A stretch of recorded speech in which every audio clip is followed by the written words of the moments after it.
নমস্কাৰ মিণ্টা কিচেনলৈ আপোনালোকক সকলোকে স্বাগতম জনাইছো। আজি লৈ আহিছো এটা ৰেচিপি, এদিনো সহজ ৰেচিপি, সকলোৱে বনাব জানিব। তথাপিতো মইনো কি ধৰণে বনালো মোৰ ষ্টাইলত আপোনালোকক বনাই দেখাম।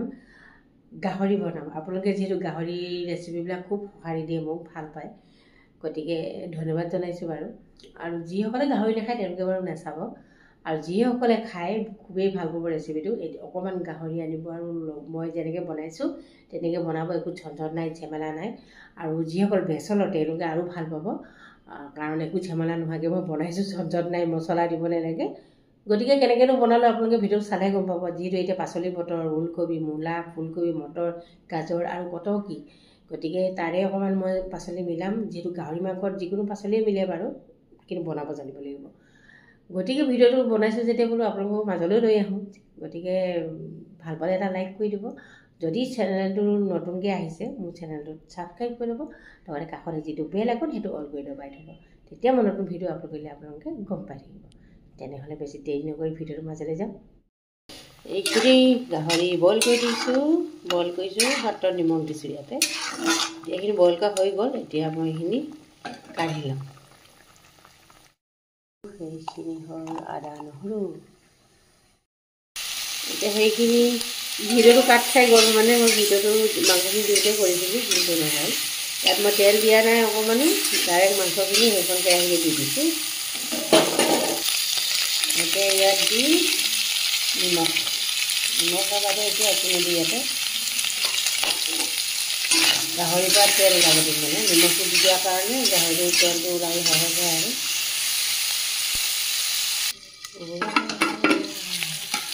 এইয়া ইমান তেল ওলালে গাহৰিৰ পৰা, গতিকে মিঠাতেল দিয়া নাই মই। এতিয়া তেল ওলালে যিহেতু এতিয়া পিঁয়াজ আৰু জলকীয়া দি দিছোঁ।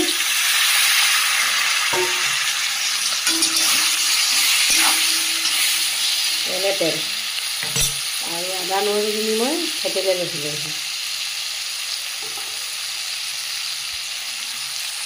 আৰু পিঁয়াজ, ৰচুন, জলকীয়া এইবিলাক একেবাৰে ভাজি আছোঁ এতিয়া।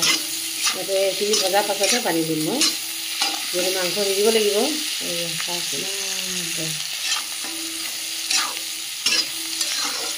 গাহৰিটো চাইহে সদায় বনাব। গাহৰিটো তেল থকা যেন পালে তেল কেতিয়াও নিদিব, মিঠাতেল মই বাৰু নিদিওঁৱেই।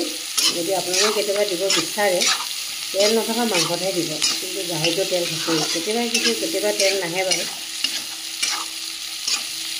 পিঁয়াজ, আদা নহৰু ভজা হৈ গ'ল। এতিয়া মই বেছিকৈ ভাজি থাকিলে আকৌ মাংস টাইট হৈ থাকিব, গতিকে ইয়াতে এতিয়া পানী দি দিম।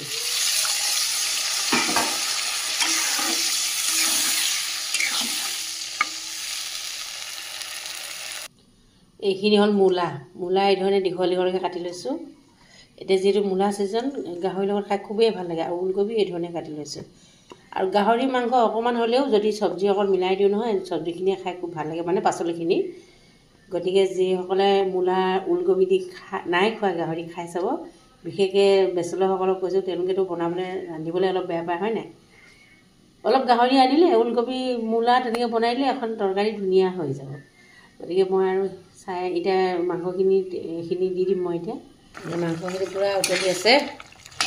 এইখিনিতে মই হেৰিখিনি মূলা ওলকবিখিনি দি দিম, যিহেতু এইখিনিতো সিজিব লাগিব। গতিকে একেবাৰে সিজিব, খাব আৰু তাৰপাছত দেই, ইমান যে ভাল লাগে। যিসকলে নাই খোৱা মূলা এই ধৰণে গাহৰিৰ লগত খাই চাবচোন। এতিয়া যিহেতু কেঁচা এনেকুৱা ওলকবি, মূলা, ফুলকবিটো ভাল লাগে, কিন্তু বনাব জানিব লাগিব দেই। যেনে বনালে কিন্তু নহ'ব। এইখিনি আকৌ ঢাকি ৰাখিম। এইয়া মূলা সিজিব হ'ল, মূলা সিজিলে, কিন্তু ওলকবি সিজিলে, সেইবোৰ অকণমান বাকী আছে। কাৰণ ইয়াৰ পৰা পূৰা তেলটো ওলাব দিম মই, তাৰপাছতে হৈ যাব।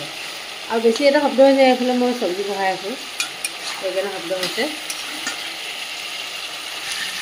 এয়া তেলটো ওলাইছে, মোৰ অলমষ্ট হৈ গ'ল বাৰু। এতিয়া ইয়াতে এটা বস্তু দিম, এইটো হৈছে ধনিয়া। আৰু ইয়াত একো মছলা নালাগে। সেইটো কাৰণে কৈছোঁ যে এইটো ডেকা ল'ৰাৰ কাৰণে খুব ভাল তৰকাৰী হয়।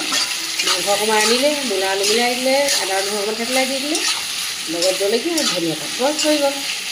এতিয়া এইখিনি হৈ গ'ল, অকণমান ঢাকি ৰাখিছোঁ ধনিয়াখিনি যাতে হেৰি হৈ যায়। মই গেছটো অফ কৰি দিলোঁ আৰু এতিয়া অকণমান ইয়াতে আৰু ধনিয়া পাত দি দিম। তাৰপাছত হৈ গ'ল আৰু এনেকুৱা লাগিলে এতিয়া আৰু খাওঁ খাওঁ কৰি আছে আৰু দেই। খোৱাহে কথা আৰু দেই, যিসকলে গাহৰি ভাল পায় তেওঁলোকে গম পাব আৰু দেই কেনেকুৱা মজা হৈছে বাৰু।